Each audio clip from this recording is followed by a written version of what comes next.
പെട്ടെന്നൊരു ദിവസം കാലങ്ങളായി പറഞ്ഞതെല്ലാം ചിലർ മാറ്റി പറഞ്ഞു. എന്നാൽ മടവൂർ സമസ്ത വിഭാഗങ്ങൾക്ക് കഴിഞ്ഞ 5 വർഷം നൽകിയ മറുപടികൾ ഈ പ്രഭാഷകനെ വേട്ടയാടിയപ്പോൾ അദ്ദേഹം പറഞ്ഞ ഒരു തമാശ നോക്കൂ. മടവൂരികൾക്ക് മറുപടി പറയുന്ന ക്ലിപ്പുകൾ എടുക്കും. ജബ്ബാർ മൗലവിയുടെ പകൽ വെളിച്ചം വായിക്കുമ്പോൾ നമ്മൾ ചെറിയ മുണ്ടത്തിന്റെ ബുക്ക് വായിച്ച് മറുപടി പറയുന്ന ക്ലിപ്പുകൾ പലയിടത്തും ഇടാറുണ്ട്. ഞാൻ വെല്ലുവിളിച്ചുകൊണ്ട് പറയാം, ആ സീഡികൾ ഓരോന്നും ഇരുന്നിട്ട് അതിൽ വ്യക്തമായി തന്നെ ജിന്നോട് സഹായം തേടി ശിർക്കാണെന്ന് പറയാതെ പോയിട്ടുണ്ടോ? ഉണ്ടെങ്കിൽ കൊണ്ടുവരൂ. എന്നാൽ ഇത് ശുദ്ധ കളവല്ലേ? അദ്ദേഹത്തിന്റെ സംസാരത്തിലെ ചില ഭാഗങ്ങൾ ഒന്നിച്ചു കേട്ടു നോക്കൂ. അത് ശിർക്കല്ല, അബോധികമല്ല, കാര്യകാരണ ബന്ധങ്ങൾക്ക് അതീതമല്ല. എന്താ തെറ്റതില്? ആ വാചകത്തിൽ അതിൽ നിന്ന് എവിടുന്നാ കിട്ടിയത്? ജിന്നുകളോട് പ്രാർത്ഥിക്കാൻ എവിടുന്നാ കിട്ടിയത്? ഞാൻ വെല്ലുവിളിച്ചുകൊണ്ട് പറയാം, ആ സീഡികൾ ഓരോന്നും ഇരുന്നിട്ട് അതിൽ വ്യക്തമായി തന്നെ ജിന്നോട് സഹായം തേടി ശിർക്കാണെന്ന് പറയാതെ പോയിട്ടുണ്ടോ? ഉണ്ടെങ്കിൽ കൊണ്ടുവരൂ. അത് ശിർക്കല്ല, അബോധികമല്ല, കാര്യകാരണ ബന്ധങ്ങൾക്ക് അതീതമല്ല. എന്താ തെറ്റതില്? ആ വാചകത്തിൽ അതിൽ നിന്ന് എവിടുന്നാ കിട്ടിയത്? ജിന്നുകളോട് പ്രാർത്ഥിക്കാൻ എവിടുന്നാ കിട്ടിയത്? നന്ദിപ്പള്ളി സമസ്തക്കാർക്ക് ഓഫർ ചെയ്ത് പ്രഖ്യാപനം നടത്തിയ വ്യക്തി പൊടുന്നനെയുണ്ടായ മാറ്റത്തിനൊപ്പിച്ച് തന്റെ ഭാഗം ന്യായീകരിക്കുന്നത് കാണുക. നന്ദിയിൽ വെച്ച് ഇസ്ലാം എടുത്ത് വായിച്ചിട്ട് പറഞ്ഞു, ജിന്ന്, മലക്ക്, പിശാച്, മനുഷ്യൻ എന്ന് വായിച്ചു. അപ്പൊ ഞാൻ ആ ഇസ്ലാം എടുത്തിട്ട് പറഞ്ഞു, ഇതിൽ ജിന്ന്, മലക്ക്, മനുഷ്യൻ എന്നേ ഉള്ളൂ, പിശാച് എന്നില്ല. പിശാച് ഉണ്ട് എന്ന് തെളിയിച്ചാ പള്ളി പൂട്ടി താക്കോല് തരാം. ഇസ്ലാഹു ലേഖനത്തിൽ പിശാച് എന്ന് ഉണ്ടെന്ന് തെളിയിച്ചാൽ പള്ളി പൂട്ടി താക്കോൽ തരാം എന്നാണോ അദ്ദേഹം അന്ന് നടത്തിയ പ്രഖ്യാപനം? അല്ല. ആ ഭാഗം വീണ്ടും കേൾക്കുക. ജിന്നുകളോട് പ്രാർത്ഥിക്കാമെന്ന് മുജാഹിദുകൾ അവരുടെ പ്രസംഗങ്ങളിൽ എഴുതുകയോ, ജിന്നുകളോട് പ്രാർത്ഥന നടത്തിയാൽ അത് ശിർക്കാവുകയില്ലെന്ന് മുജാഹിദുകൾ അവരുടെ പ്രസിദ്ധീകരണങ്ങളിൽ എഴുതുകയോ പ്രസംഗിക്കുകയോ ചെയ്തതായി നിങ്ങൾ തെളിയിച്ചാൽ, ഏതെങ്കിലും ഒരു പ്രസിദ്ധീകരണത്തിലുണ്ടെങ്കിൽ നാളെ അതിന്റെ ഫോട്ടോസ്റ്റാറ്റ് എടുത്ത് ഈ നന്ദി അങ്ങാടിയിൽ നിങ്ങൾ ഒട്ടിച്ചാൽ, അന്നവിടെ പോലീസുകാരുണ്ട്, ഈ പോലീസ് ഉദ്യോഗസ്ഥരെ സാക്ഷി നിർത്തി ഞാൻ പറയുന്നു, നാളെ മഗ്‌രിബ് നിസ്കാരത്തിന് ശേഷം നന്ദി പള്ളി പൂട്ടി താക്കോല് ഞാൻ ദാറുസ്സലാം അറബിക് കോളേജിൽ കൊണ്ടുവന്നു തരും. നമ്മൾ പറഞ്ഞിട്ടില്ല, പിന്നെ നമുക്ക് ധൈര്യത്തെ പറയാലോ. ആദരണീയനായ ടി.പിക്ക് തന്നെ മുജാഹിദുകളിൽ ചിലർക്ക് ജിന്നിനോട് പ്രാർത്ഥിക്കാം എന്ന വാദമുണ്ടെന്ന അഭിപ്രായം ഉണ്ടായിരിക്കെ, അത് സമസ്ത മുഖപത്രത്തെ അറിയിച്ചിരിക്കെ, ആ താക്കോൽ സമസ്തക്കാർക്ക് കൈമാറേണ്ടതല്ലേ എന്ന സാധാരണക്കാരുടെ ചോദ്യമാണ് ഇദ്ദേഹത്തെ ഈ തിരിമറിയിലേക്ക് നയിച്ചത്. പെട്ടെന്ന് തട്ടിക്കൂട്ടിയ ശിർക്കുവാദം വേറെ പലരെയും തിരിഞ്ഞുകുത്തി. അബ്ദുൽ ജബ്ബാർ മൗലവിയെ പല വിധത്തിൽ ന്യായീകരിച്ച ഈ മാന്യദേഹം ഇപ്പോൾ പറയുന്നത് നോക്കൂ. ഞാൻ ഒരിക്കലും ഇത് ശിർക്കല്ലെന്ന് എന്റെ വായ കൊണ്ട്, കാരണം എന്റെ മനസ്സിലേക്ക് ഒരിക്കലും അങ്ങനെ ഒരു വിശ്വാസം കടന്നു വന്നിട്ടില്ല. വന്നിട്ടുണ്ടെങ്കിൽ എന്റെ വായ കൂടി വരാം. അങ്ങനെ വരാത്തത് കൊണ്ട് എന്റെ വായയിൽ അങ്ങനെ ഒരു വാക്ക് അയാളുടെ വാദത്തെ ന്യായീകരിച്ചു വന്നിട്ടില്ല. ഒരു ക്ലിപ്പല്ല, ഇന്ന് വരെ ഞാൻ പ്രസംഗിച്ച 10,000 ക്ലിപ്പ് കൊണ്ടും തെളിയിക്കാനൊട്ട് കഴിയില്ല. എന്നാൽ ഇതും ശുദ്ധ കളവല്ലേ? അദ്ദേഹത്തിന്റെ സംസാരത്തിലെ ചില ഭാഗങ്ങൾ ഒന്നുകൂടി കേൾക്കുക. ജിന്നിനോട് സഹായം തേടുക എന്നുള്ളത് അവനല്ല.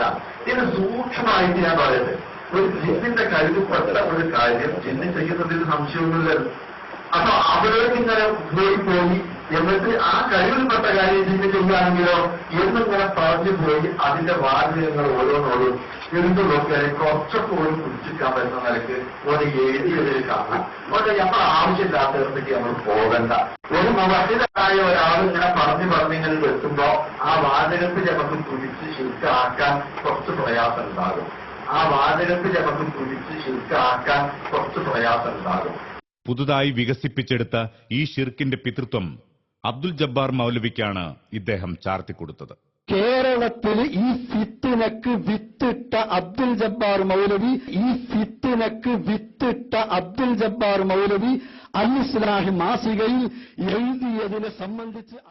എന്നാൽ മറ്റൊരു പ്രഭാഷകൻ ചെറിയ മുണ്ടം അബ്ദുൽ ഹമീദ് മദനിക്കാണ് ഇതിന്റെ ചാർജ് ഷീറ്റ് നൽകുന്നത്. ചെറിയ മുണ്ടമാണ് ഈ ഭൗതികമായ കാര്യങ്ങളിൽ ജിന്നിനോട് സഹായം ചോദിക്കുന്നത് ശിർക്കല്ല എന്ന വാദം ആദ്യമായി കേരളത്തിലേക്ക് കൊണ്ടുവന്നത്. എങ്കിൽ മുജാഹിദ് കേരളം ചോദിക്കുന്നു, ആരാണ് ഈ ഷിർക്കിന്റെ ആവിഷ്കർത്താവ്? കാരണം കെ ഉമർ മൗലവി തന്നെ ഇതേ ആശയത്തിൽ എഴുതിയ വരികൾ കാണുക. സഹായിക്കാൻ ആരെയും കാണാതെ അത്യധികം വിഷമത്തിലകപ്പെടുന്ന സമയത്ത് യാ ഇബാദല്ലാഹ് എന്ന് വിളിച്ചാൽ അള്ളാഹുവിന്റെ മലക്കുകളും ജിന്നുകളും ആ ഗതിമുട്ടിയ മുഅ്മിനിനെ സഹായിക്കാൻ വന്നെത്തുമെന്ന് പ്രതീക്ഷിക്കാം. അപ്പോൾ ഇതനുസരിച്ച് മഹാനായ ഉമർ മൗലവി ശിർക്ക് പ്രബോധകനായിരുന്നു. അതെ, ഉമർ മൗലവിക്ക് തൗഹീദിൽ പിഴവ് സംഭവിച്ചു എന്നും പറയേണ്ടി വന്ന സാഹചര്യം വരെ എത്തി കാര്യങ്ങൾ. ഉമർ മൗലവി പറഞ്ഞതാണല്ലോ പറഞ്ഞത്. ഉമർ മൗലവി അല്ലാണ് നമ്മളത്. നമ്മൾ ഹദീസിന് ഉമർ മൗലവിക്ക് നമ്മൾക്കും ഒക്കെ ഒരു തത്വമുണ്ട്. വൈഫ് ഹദീസിന് നമുക്കൊരു ആശയം കിട്ടൂല. വേണ്ട, ഒന്നും വേണ്ട, നമ്മളൊന്നും എടുക്കണ്ട. പക്ഷെ അതിൽ നിന്ന് വന്നൊരു തത്വമാണല്ലോ മൂപ്പര് പറഞ്ഞിരിക്കുന്നത്. അതിന് വൈഫിനൊരു തത്വവും കിട്ടൂല. അങ്ങനെയാണെങ്കിൽ മൂപ്പര് എന്താ ആദ്യം പറയേണ്ടത്? ഹദീസിൽ ദുർബലമാണെന്ന് മൂപ്പര് ആ ബാക്കിയുള്ളവരൊക്കെ അതിന്റെ മുമ്പ് പറഞ്ഞൊക്കെ ഇപ്പൊ നിങ്ങൾ തക്ലീദ് ചെയ്യുന്ന ആളാ? അല്ലല്ല, തക്ലീദല്ല. ഈ വൈഫാണ് പറഞ്ഞാ പിന്നെ ഉമർ മൗലവിക്ക് തൗഹീദ് മനസ്സിലായില്ല. ഉമർ മൗലവിക്ക് തൗഹീദ് മനസ്സിലായി നോക്കിയാൽ നിങ്ങൾ ഞാൻ തൗഹീദീകരിച്ച് അല്ല, അങ്ങനല്ല. നമ്മൾ ഇബ്നു കസീറിന് തൗഹീദ് ഇരുന്നില്ലേ? അല്ല, അതല്ല. ഇബ്നു കസീർ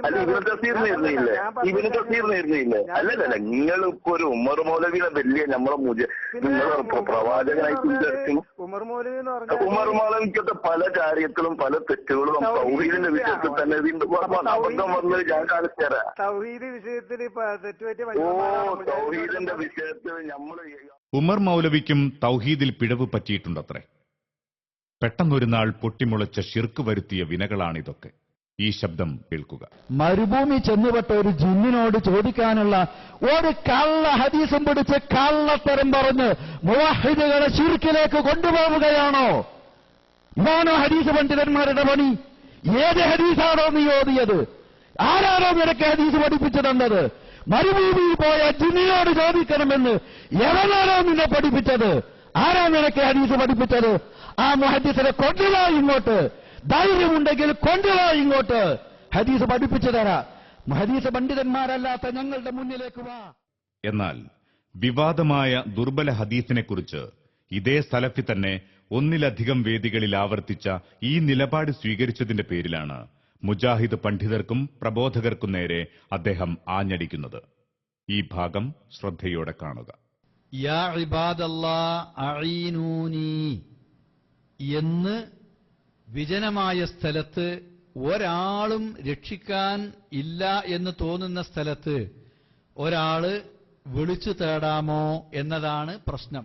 അങ്ങനെ ഒരു ഹദീസ് വന്നിട്ടുണ്ട് എന്നാണ് പ്രസ്തുത റിപ്പോർട്ട്. ആ ഇബാദല്ലാ എന്ന് പറഞ്ഞാൽ ആരാ? മരിച്ചുപോയ ആളുകളോട് സഹായം ആവശ്യപ്പെട്ടുകൊണ്ട് പ്രാർത്ഥിക്കുന്നത് ശിർക്കാണ്. ജീവിച്ചിരിപ്പുള്ളവരോടും ദുആ ചെയ്യുന്നത് ശിർക്കാണ്.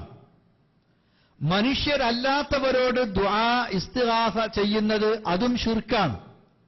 ആകാശമാവട്ടെ, ഭൂമിയാകട്ടെ, നക്ഷത്രങ്ങളാകട്ടെ, സമുദ്രമാകട്ടെ, കല്ലാകട്ടെ, ഖബറാകട്ടെ, മരിച്ച മനുഷ്യരാകട്ടെ, ജീവനുള്ള മനുഷ്യരാകട്ടെ, ദുആയാണോ അത് അല്ലാഹു അല്ലാത്തവരോട് ചെയ്യുന്നത് ശിർക്കാണ്. അപ്പൊ റസൂലുള്ള ഒരിക്കലും ദുആ യാ ഇബാദല്ലാഹ് എന്ന് പറയുന്നത് അവരോടുള്ള ദുആ ആയിക്കൊണ്ട് ചെയ്യാൻ പഠിപ്പിക്കും എന്ന് വിശ്വസിക്കാൻ നിർവാഹമില്ല. നബി ഒരിക്കലും അത് ചെയ്തിട്ടില്ല, ചെയ്യാൻ പാടില്ല, ചെയ്യുന്നത് ശിർക്കാണ് എന്ന് പഠിപ്പിച്ചിട്ടുണ്ടല്ലോ. ഇനി ഇത് നേർക്കുനേരെ നമ്മൾ എടുത്താൽ തന്നെ ഇവിടുത്തെ പ്രശ്നം എന്തുള്ളൂ എന്നറിയോ? ഒരു വിളിച്ചു പ്രാർത്ഥനയല്ല. പരിചയമില്ലാത്ത ഒരു സ്ഥലത്ത്, വിജനമായ ഒരു സ്ഥലത്ത് ചെന്നുപെട്ടാൽ എന്തെങ്കിലും ബുദ്ധിമുട്ട് വരുമ്പോ മണ്ടിയേരിയോ എന്ന് പറഞ്ഞ് വിളിക്കുന്ന ഒരു ശൈലി ഞങ്ങളെ മലപ്പുറം ഭാഗത്തൊക്കെ ഉണ്ട്. ചിലപ്പോ ആ വാക്കിന് പകരം വേറെ വാക്കായിരിക്കും വേറെ സ്ഥലത്തുണ്ടാകുക. ഇത് ആരോടാ? മരിച്ചുപോയ ആരെങ്കിലും ഉണ്ടെങ്കിൽ അവർ കേൾക്കട്ടെ എന്ന് വിചാരിച്ചിട്ടാണോ? അല്ല. എന്റെ വിളി കേൾക്കുന്നിടത്ത് ആരെങ്കിലും ഉണ്ടെങ്കിൽ അവർ അത് കേട്ട് എന്നെ സഹായിക്കട്ടെ എന്നുള്ള നിലക്കാണ്. അത് ശിർക്കിലേക്ക് പോകുന്ന വിളിയല്ല. ഇത്ര മാത്രമാണ് ആ റിപ്പോർട്ടിലുള്ളത്. ഇനി അതിന്റെ സനദിന്റെ വിശദാംശത്തിലേക്ക് പോകാതെ തന്നെ അത് എടുത്താൽ ഇത്രയേ അതിലുള്ളൂ. അതിലൊരു അപാകത ഒരാൾക്കും കാണാൻ കഴിയില്ല. അപ്പൊ അത് ഇന്ന സ്ഥലത്ത് ചെന്നിട്ട് അവിടുന്ന് ഇങ്ങനെ വിളിച്ചാൽ അത് അവർ തന്നെയാണ് എന്ന് ഒരു തീരുമാനത്തിലെത്തിയിട്ട് ഇത് അവരോടുള്ള തേട്ടവുമാണ്